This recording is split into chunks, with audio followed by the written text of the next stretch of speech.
So I'm here with Douglas Eichmann, who's going to talk about why the flag is so important to him. Why do you think it's important to bring, let's start with the American flag. Why is it important to bring that here? It represents freedom. It's not oppression. If you remember in Hong Kong, there were more Hong Kong people with American flags than the Democrat Party has ever had. It's about freedom. Okay. People say it's about oppression. Well, I mean, they're misinformed, lying, because everything about the flag, the stripes represent, the blood that the soldiers shed.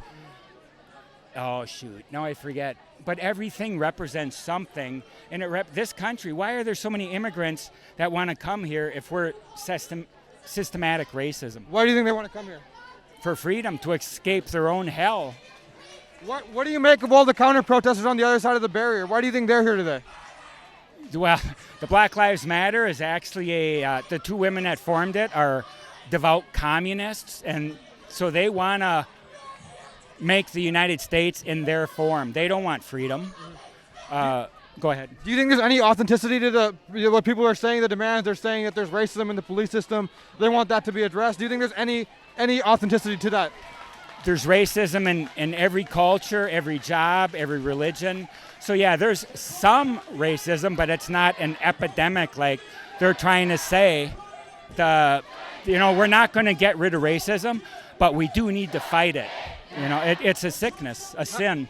So it seems like the people on the other side of the barrier, they want to fight it by defunding the police, possibly abolishing the police. How do you think we should fight racism? By shedding light on it. When it's real racism, not when. Have you ever seen Blazing Saddles? I've seen clips of it. So that movie was making fun of the racism, but people nowadays don't see it that way. So how do we fight racism? By exposing it. There is no more KKK, or if there is, they're underground. The other racism, like the new Nazis. Black Lives Matter, not Black Lives Matter, the new Black Panthers. That is a racist terrorist group also. So it seems like, I've heard a lot of different theories about what happened with the George Floyd case and the video. What do you make of that? I tell you what, it's getting more weird. I watched the video for the first time, and I was dumbfounded. And then I thought, why isn't anybody bum rushing the cops? Do you think that should be legal? Do you think people should be allowed to interrupt if something like that is happening? If he's kneeling on because he could have just handcuffed them and I believe that was a staged incident to cause all this, the rioting.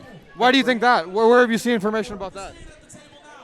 Just because it looks like a staged event. Mm-hmm. And I don't want to sound like I'm a conspiracy theorist, but I have seen this video, and it was a black man that said, look at here, the gas price in the video was old. People say, what's the gas price got to do with it? It documents that this was either a staged video, and then he says these are crisis actors. I've never heard such a thing. And do you think there's any people who are actually just upset about the racism, about police brutality, or do you think this is like a Soros-funded communist kind of movement? You're second. It's definitely started by somebody, because how could those riots start so quick after this? And it was organized not just in Minneapolis, throughout the country. And then what do? They burn things that people are making livings at, and the 4-story, 5-story building that was a low-income housing. So where are these people going to live now? It's just goofy, stupid. What is the way forward? How do you bring people together out of a moment like this? I look to people like Candace Owens, Terrence Williams. I mean, there's a number of them. I can't think of all of them. Do you worry that these are conservative voices, though, and that we should bring more people to the table? Or do you think those people are going to be enough to bridge the gap? I think we need, I was going to say all voices, but if it turns into this, because calmer heads, I've heard this in the union where I used to work, calmer heads will prevail. This guy wants to fight.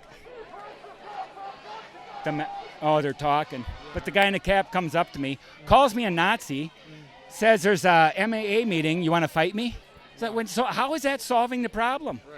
Because I'm a history nut. And so I've seen a lot. I fight racism in my own way. There's no time for violence unless somebody's going to try to cut your throat. Go ahead. No, thank you, Douglas.